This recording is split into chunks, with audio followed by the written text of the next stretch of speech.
राम लक्ष्मण और सीता रावण के आधिपत्य के क्षेत्र में भारत के दक्कन में रह रहे थे। यह क्षेत्र पंचवटी कहलाता था।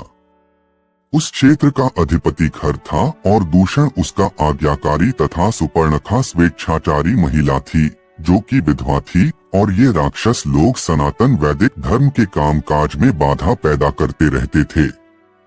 यहाँ रहने वाले साधु संत और जन साधारण को ये राक्षस लोग दबाकर रखते थे, परेशान करे थे। यही इसी वन में ऋषि अगस्त्य रहते थे। उन्होंने हो तड़का राक्षसी के पति सुंद का वध किया था और राक्षसों का विरोध भी करते थे। यहीं पर श्री राम से अगस्त ऋषि की मुलाकात हुई थी और उन्होंने अनेक दिव्य अस्त्र श्री राम को दिए थे। सुपर्णखा एक दिन घूमते फिरते पंचवटी में राम जी की कुटिया पर जा पहुंची और राम पर नजर पड़ते ही मोहित हो गई। स्वेच्छाचारिता के कारण स्वयं पर काबू न कर राम के रूप मोह में फंस गई और राम से प्रणय हेतु अनुनय विनय करने लगी। राम सदाचारी, एक पत्नी निष्ठ होने के कारण अपनी असमर्थता बताते हैं और लक्ष्मण के वन में पत्नी रहित होने के कारण सुपर्णखा से लक्ष्मण से अनुनय विनय हेतु कहते हैं। इस तरह लक्ष्मण से भी निराश हो सुपर्णखा सीता को देखकर उसे ही अपनी इच्छा पूर्ति में बाधा समझकर उन पर झपट पड़ती है। सीता को राक्षसी के प्रकोप से बचाने में लक्ष्मण राम आज्ञा से सुपर्णखा को नाक कान काट कर दंड देते हैं। इस तरह अपमानित होकर और अंग भंग हो सुपर्णखा रावण के भाई वन के अधिपति खर दूषण को आप बीती बताकर राम लक्ष्मण को दोषी बताकर और खर दूषण को सुंदर स्त्री का मोह लालच दिखाकर लड़ने को लाती है और उन्हें दंडित करवाना चाहती है। तब राम लक्ष्मण खर दूषण सहित सभी 14,000 राक्षसों का वध कर देते हैं। ये सभी रावण की बड़ी ही कुशल सेना थी।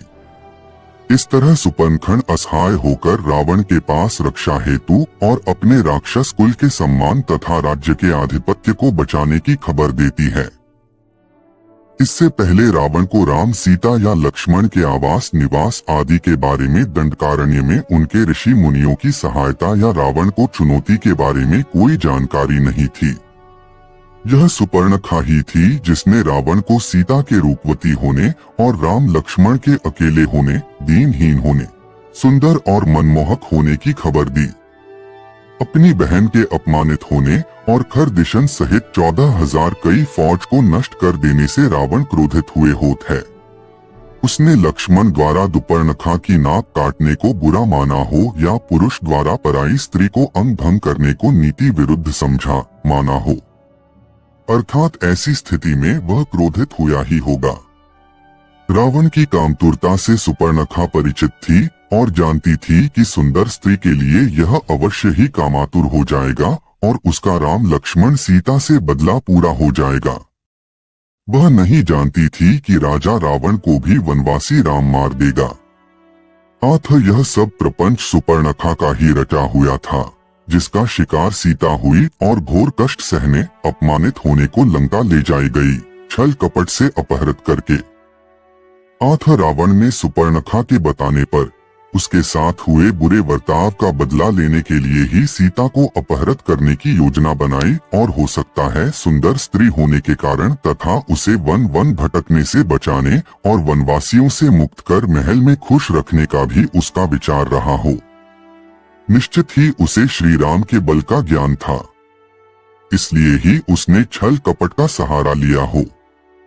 तभी मारीच को भी इसने इसी दल में निबटवा दिया।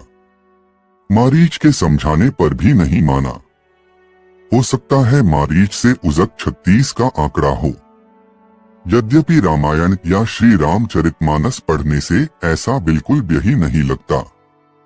दूसरी बात कि वह सीता स्वयंवर में भी गया था, जहां वह स्वयंवर की शर्त पूरी न कर सका था, धनुष को न उठा सका था और श्री राम ने सीता जी को स्वयंवर में ही सफल कर सीता जी को अपनाया था। अतः रूपमती सीता को प्राप्त करने की, भोगने की असीमित इच्छा में निश्चित उसकी कामतुरता अवश्य ही प्रमुख रही होगी और अपनी बहन के अपमान का बदला लेने की चेष्टा भी थी।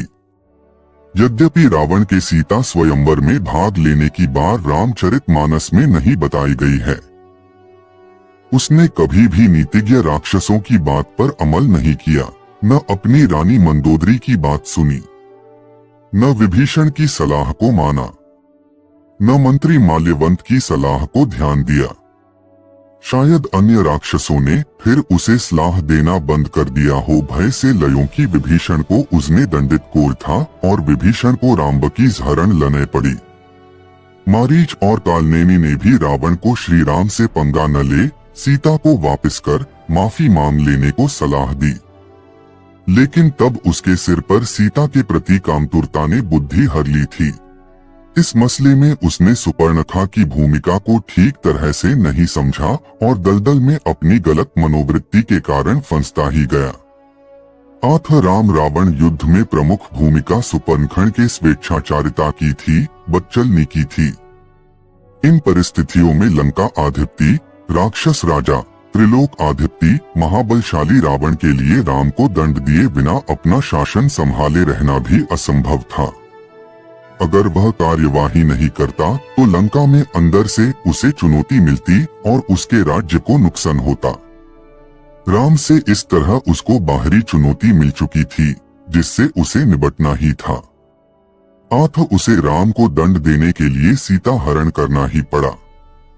यद्यपि यह किसी भी राजा के लिए अशोभनीय कुकृत्य था। उसे सीता हरण के बजाय खर की तरह सामने से युद्ध करना चाहिए था, न कि चोर की तरह असहाय और अकेली सीता का अपहरण, जो कि सनातनी परंपरा में किसी भी वेदज्ञ के लिए अनुचित, अति अनुचित कृत्य है। जबकि वह सीता जी उसे रावण को भिखारी या साधु या ब्राह्मण समझकर भिक्षा देने मर्यादे सीमा लांघकर धर्म कार्य करने कुटी से बाहर आई थी। इस तरह रावण धर्मभ्रष्ट, आचरणहीन होकर पाप मार्ग पर था। उसका नाश होना ही था और इसलिए उसका नाश हो ही गया। आथ जहां धर्म नहीं वहां हार ही नहीं, सर्वनाश ही निश्चित है। दोस्तों, आपको ये वीडियो पसंद आई तो वीडियो को लाइक और चैनल को सब्सक्राइब करके एक प्यारा सा कमेंट कर देना।